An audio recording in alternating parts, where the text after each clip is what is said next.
चलिए हम देखते हैं आज निरक्षीय स्थिति में विद्युत क्षेत्र की तीव्रता का व्यंजक।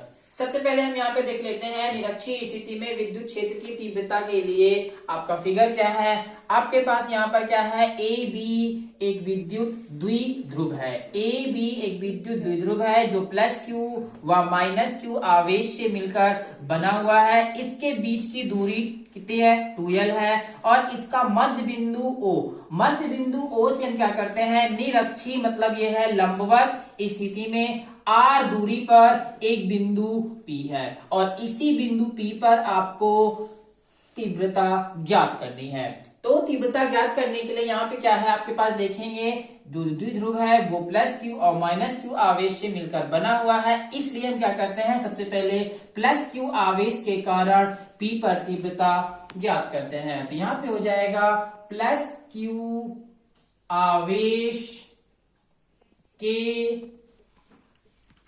कारण P पर तीव्रता, इसे हम E1 से शो करते हैं। E1 equal to 1/4πε0 Q upon दूरी का वर्ग। देख लेते हैं, आपके पास प्लस Q आवेश A पर है और A से हमें बताना है P पर तीव्रता, तो दूरी हमें प्राप्त होगी AP और दूरी का क्या होता है, वर्ग, तो AP का स्क्वायर। यहाँ पे हमें इसका डायरेक्शन भी बताना पड़ेगा। तो ये A पर क्या है, प्लस क्यू आवेश है, इसलिए प्लस क्यू आवेश से क्या हो जाएगा, इसका डायरेक्शन जो होगा वो दूर की तरफ होगा। ये हो जाएगा आपका E1। आगे हम देखते हैं हमारे पास क्या है, माइनस क्यू आवेश के लिए यहाँ पे देख लेते हैं। ये हो जाएगा माइनस क्यू आवेश के कारण P पर तीव्रता, इसे हम E2 से शो करते हैं। E2 इक्वल टू देख लेते हैं क्या हो रहा है, सूत्र हमारे पास आ जाएगा 1/4πε0 Q अपॉन दूरी देख लेते हैं कितनी प्राप्त हो रही है। आपके पास क्या है, माइनस क्यू आवेश है और हमें बताना है P पर तीव्रता। इसके लिए दूरी मिलेगी BP का वर्ग, BP का वर्ग। अब यहाँ पे इसका भी डायरेक्शन बताना होगा। तो ये क्या है, आपके पास माइनस क्यू आवेश है, माइनस क्यू आवेश के लिए जो डायरेक्शन होता है वो उसी की दिशा में होता है। तो इस प्रकार से हो जाएगा आपका E2। अब हम आगे बढ़ते हैं, यहाँ पे देख लेते हैं थोड़ा सा चित्र के बारे में, एक बार फिर से आगे बढ़ते हैं। तो यहाँ पे आपके पास R है, आपके पास चित्र में देखेंगे दो त्रिभुज बन रहे हैं। पहला त्रिभुज है POA, दूसरा वाला है POB। हमने यहाँ पर क्या किया है, ए बी का मध्य बिंदु O है, मतलब ए बी के बीच की जो दूरी 2l है वो दो पार्ट में डिवाइड हो जाएगी। ये हो जाएगा L और इस तरफ का भी हो जाएगा L। तो इस तरीके से हम देखते हैं ये वाले त्रिभुज में आपके पास ये क्या है, लंब, और ये वाला क्या हो जाएगा, आधार। तो आधार आपको मिलेगा L और लंब मिल जाएगा आपको R। अब हम इस त्रिभुज की बात करते हैं। इस त्रिभुज में भी आप देखेंगे आधार जो होगा वो सेम और लंब भी आपको सेम प्राप्त होता है।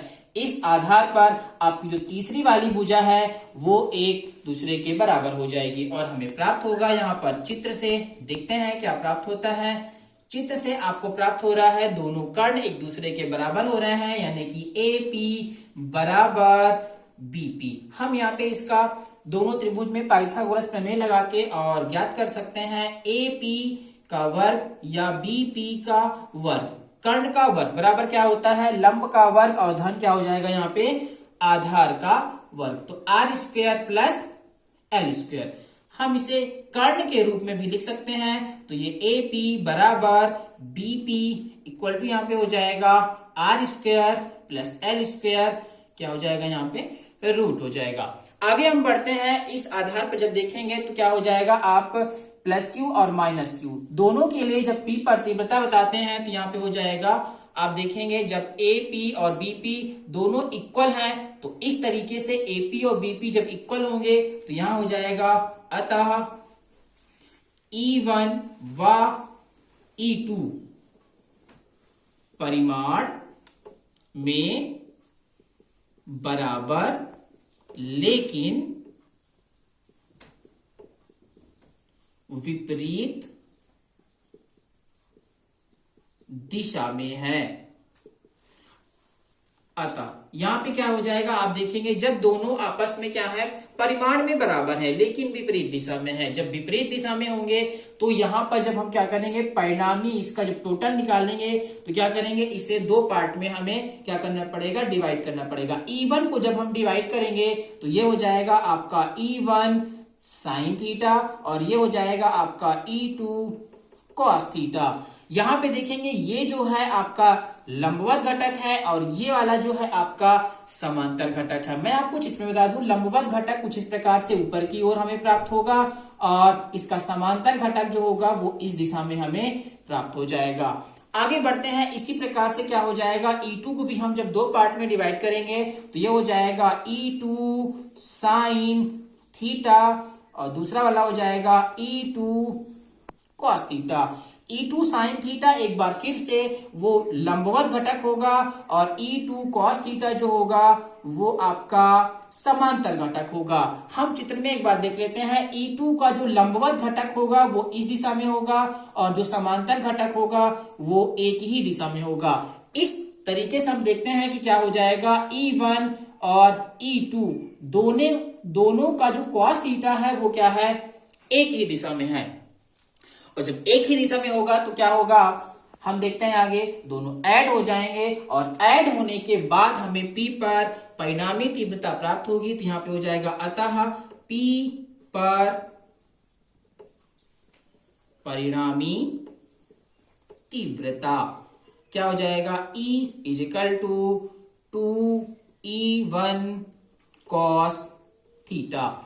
मैं आपको एक बार फिर से बता देता हूं, यहाँ पे E1 बराबर E2 है और इस प्रकार से हो जाएगा दोनों आपस में जुड़ करके 2E1। आगे हम बढ़ते हैं, E1 की वैल्यू आप ऊपर फाइंड आउट कर चुके हैं, देख लेते हैं। ये 2 हो जाएगा, E1 का मान आपके पास है 1/4 पाई एप्सिलॉन 0 Q अपॉन क्या है, AP का वर्ग। और AP का वर्ग आपने क्या फाइंड आउट किया है, देख लेते हैं, R square plus L square into यहाँ पे क्या मिलेगा, कॉस थीटा।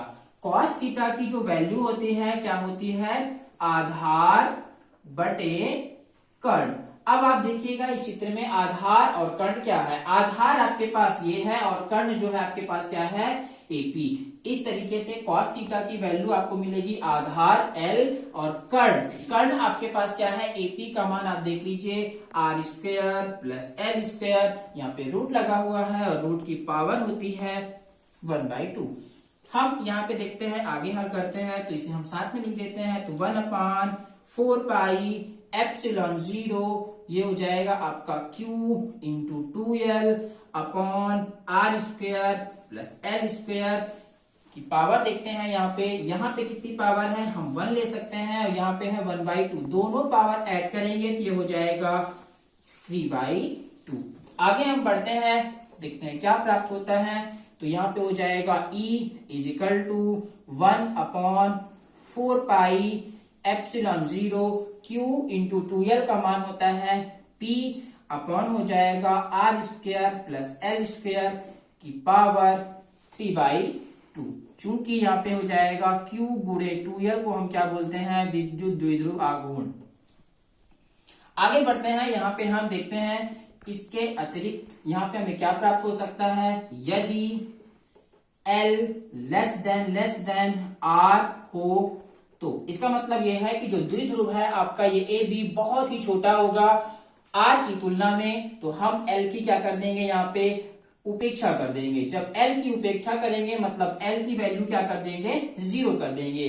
तो हमें क्या प्राप्त होगा, E इक्वल टू हो जाएगा 1/4 pi epsilon 0 P upon R square से स्क्वायर कट जाएगा और आपके पास बचेगा R क्यूब, न्यूटन प्रति कूलम। तो इस तरीके से हम देखते हैं कि निरक्षीय स्थिति में विद्युत क्षेत्र की तीव्रता का जो व्यंजक है हमें प्राप्त होता है E equal to 1/4 pi epsilon 0 P upon R cube.